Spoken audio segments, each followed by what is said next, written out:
Okay, everybody, it's me, Gregory Mannarino. I'm laughing. It's already, it's Thursday, of course, February 3rd, 2022. People,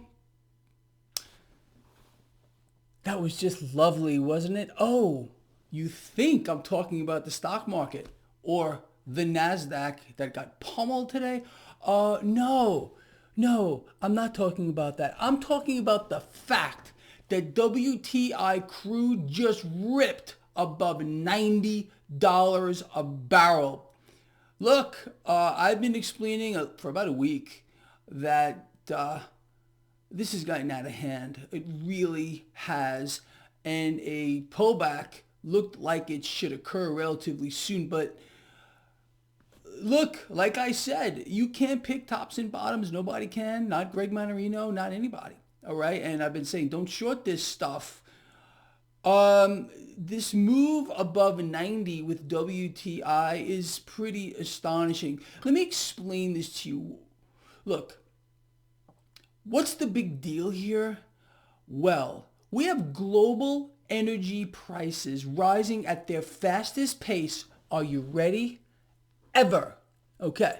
Now, I asked all of you recently to do some homework. Just open up a lovely search engine and go, how many products are made with crude oil? Okay. It's like over 6,000 products. So what am I leading to? Let's polish this up a little bit. We are in a global environment of surging inflation, which is absolutely not by accident. Okay, we're hearing transitory from this central bank and transitory from that central bank, and that's the theme. It's just bullshit, dog shit, cat shit, and everything else. It's not true, all right? But they want to see if they can get away with this again. The European Central Bank now using the word transitory, the same as the Federal Reserve, Well, why not? You see, the Federal Reserve was able to get away unscathed by using the word transitory hundreds, if not thousands of times. Now, if the Federal Reserve can get away with it and people don't do a damn thing about it, why shouldn't, Christine Lagarde over there, the thing over at the ECB, well, she can get away with it too. You see, here's the deal. Nobody gets held responsible or called to account for anything anymore. No, it's a big free-for-all. So why not borrow the word that worked for the Fed? Let the ECB use it as well. Okay. I don't know, people, look, to me, this is a crime in progress. This, not just the stock market, but the fact that nobody gets held to account. You got Federal Reserve presidents, the chairperson, the vice chair himself get caught red-handed insider trading, and you can just resign and keep all your ill-gotten gains. Oh, if that were me or you, we would be not just in handcuffs, but bent over with our head being held down into a toilet, okay, with a very strange sensation in the backside repeatedly. You see, that would be you and me. But no. If you're a Federal Reserve president or an insider, you can do anything you want. Wall Street Superbank CEO, whatever. Oh yeah, you don't even have to worry about that kind of stuff. Anyway, so what happened? Let's go back. So I told you, surging crude, surging energy prices, and you haven't seen anything yet. I did and do still expect some kind of correction, which will be bullish. I tell you something, I'm afraid of it. If Greg Mannarino is afraid of one thing right now, it would be a correction in energy, okay? Because that would set up a new floor and another big surge higher. People, I'm going to let you in on a secret here. I didn't want to tell you, but I'm going to tell you. I'm kidding. Of course I want to tell you. We are about to get hit with another tsunami of inflation, okay? You're not supposed to know that. It's already on its way. It's on its way. There's no warning signs because no one's going to tell you. Do you believe the propaganda ministry is going to tell you that you better be prepared for a tsunami, and I mean a super tsunami? of inflation to hit? No, because it would go against the narrative that inflation is peaking and it's transitory. Duh. Let me explain this to you. When I heard the thing, Lagarde over there, the ECB, she's not human either. And she's probably not even a she. Talking about transitory, the things that came to my mind, I can't even talk about here, okay? Because I'll have police at my house door in about 5 seconds. So that ain't going to happen. But you can only imagine what was going through Greg Mannarino's mind here. Now let's talk about the market, the stock market. What happened today, earlier today? My first video, I told you there would look like a fear trade was going to play out. And I think it did, although we had a pretty incredible reversal with the dollar, or the relative strength of the dollar. The Dixie took a nosedive after being higher earlier. So yeah, the dollar got hit. And despite that, of course, gold and silver fell under pressure. Gold fell about 0.25%, about 1.25% for silver. Silver's more volatile. Okay, I think we all know that. But the fact of the matter is here, the market got spooked. The market, you see, I told you, think of the stock market as a little retarded, insane, demented child that has to continually be reassured. What are the drivers of this market other than the debt market? I want to talk more about that and the MMRI in just a little bit. Something very interesting I want to bring your attention to, but hold that thought. Okay, so the market, other than its driver, its main driver being debt, for which the MMRI is based on, there's two things. It's fear and greed, all right? Fear is much stronger, much stronger. So that's why you see extremely rapid kind of drops in the market. Let's talk about that. So the Dow Jones Industrial Average fell about 1.5%. Same for the S&P 500-ish, something along those lines, 2%. It was the NASDAQ that got slammed on the back of Facebook getting decimated here. Now, a lot of people writing to me about Facebook. People, look, I am not in the business, and neither should you be, of picking tops and or bottoms. If you believe in Facebook, all right, people are asking me, hey, Greg, should I be buying Facebook here? I don't answer questions like that. I never will, okay? Facebook's down like 26%. Is it a good buying opportunity? I don't know. It may drop further here. But if you are a long-term, if you believe in Facebook, if you love Facebook, and despite the fact that they just had a terrible quarter and their subscriber list base is falling, if you still believe in it, well, then you, of course, could buy more. But I don't do that. And plus, Facebook doesn't pay a dividend anyway. I wouldn't want to own it. That's just my take on it. You want to trade it, that's a totally different thing. But that's neither here nor there. Anyway, cryptocurrencies today, people fell under pressure. Now, there may be another opportunity. I told all of you, when Bitcoin hit like 32 or 33, I was about to buy. I would buy more. And it did kind of rebound around there, jump back up to like 38 or so, 39. Now it came back down a little bit. Let's keep our eyes on this. Again, I love this stuff. I own it. I will buy more of it.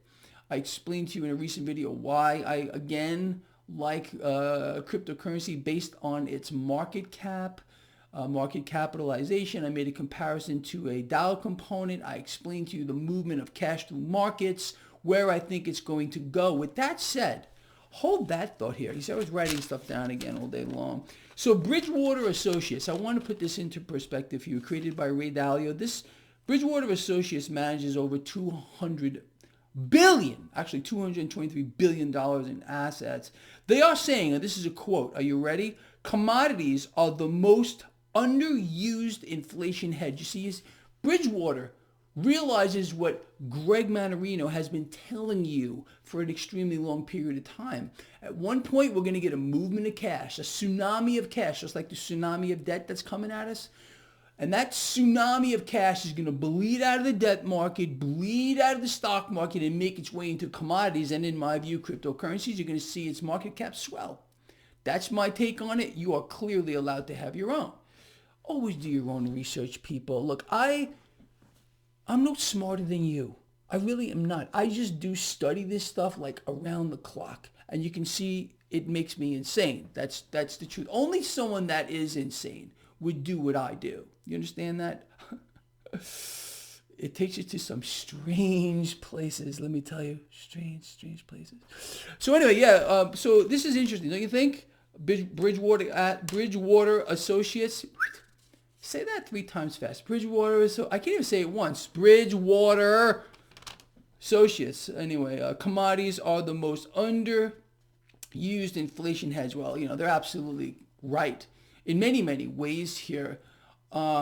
I've told you that we are going to see commodities surge to heights that people don't believe in the future at one point. I've been telling you this for many, many years, but now you have Bridgewater Associates, and they want you to see that same thing. I mean, come on, are you ready? Duh!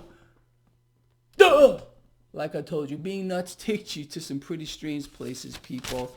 Let me look. All right, so on the economic front, we found out that yet again, you don't know how surprised I am when I heard this. Factory orders continue to fall. The U.S. service business activity hit an 18-month low, and more of these companies are now passing on their higher costs. Guess who they're passing them on to? That would be you. Yeah, and me, of course. All right, well, whatever. Like we don't see this coming. Now, again, I have warned about a phenomenon for quite a while, and we're seeing it develop faster. I explain to all of you, how many of you, after I say this with a show of hands, say, I remember, Greg, because I can see you through this whole thing. Okay. I told you.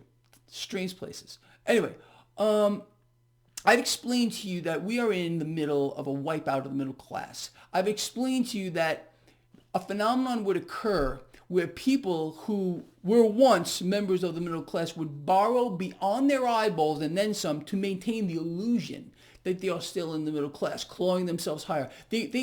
People believe that they can borrow their way into prosperity. No, they're going to borrow their way into destitution and debt slavery. Now, we found this out today. We are experiencing, are you ready for this? A credit explosion. Lenders are now issuing more credit cards to people with poor credit scores than ever before. Does that sound familiar to you? Maybe it should, like echoes of the subprime mortgage escapade. Look, people are being slaughtered. I don't know another way to put it. And they're slaughtering themselves because they're desperate to maintain the illusion of that middle class existence. I have told you, warned you, and practically begged you to listen to me from years ago that we were in the middle of a new paradigm, a new set of rules, a new demographic, a feudal system, and feudal overlords, the central banks. Okay, people that didn't listen to me, I feel very bad for you. I really do. I told you, I said, do whatever you can from a long time ago to try to get yourself out of that spot. People just don't listen here. They just don't freaking listen. And it bothers me because I told you a million times, we don't have to lose. What we really do need, while I'm calm and before I go into another manic episode, is a freaking revolution. I don't know another way to say it. People, look, again, let me explain this to you. Just to put a perspective, the Federal Reserve has gotten away with allowing inflation to surge. And they knew from day one that this was not going to be transitory. I explained to you the moment, the nanosecond that I heard that word transitory uttered out of the mouth of Yellowstone Powell, the pathetic creature thing, vomitous mass that is the Federal Reserve chair. When he said that, I literally almost fell out of my chair. Okay, now you have the same word being used at the ECB, Lagarde, the thing over there, the other vomitous mass creature, disgusting, hideous thing, whether she's man or woman, I don't know, you can tell me, okay? It's a thing, so it doesn't even matter anymore. But you see, they get away with it. Nobody does a thing. See, I'm starting to get manic again. People just sit back, and they're not opening their windows and screaming, I'm as mad as hell and I'm not going to take it anymore. That's really what people should be doing. But they're taking it. They're being fed what? What have I told you? People are being fed repeatedly lately. Buckets full of dog shit. They're having their head shoved in it and they're saying, eat it, and people are freaking eating it. Not you. Certainly not me. Anyway, all right, people, look, I want to bring something to your attention here. I created an indicator a while back called the MMRI, Mannarino Market Risk Indicator. It looks at debt as the main driver of the market. It's a very simple equation. Now, there are a lot of ways to look at it and modify it. I've had many people write to me, oh, Greg, you should do this and look at that. But I came across something very, very interesting today. And I'm going to give this gentleman, Jack, a huge shout out here. He calls himself Nobody Special Finance, but I can tell you, sir, that you are quite special for the work that you did with the MMRI, modifying it. I want you people to have a look at this guy's work. Very, very good. Very, very, very good. In fact, that was my comment. I wrote very, very, very, very good.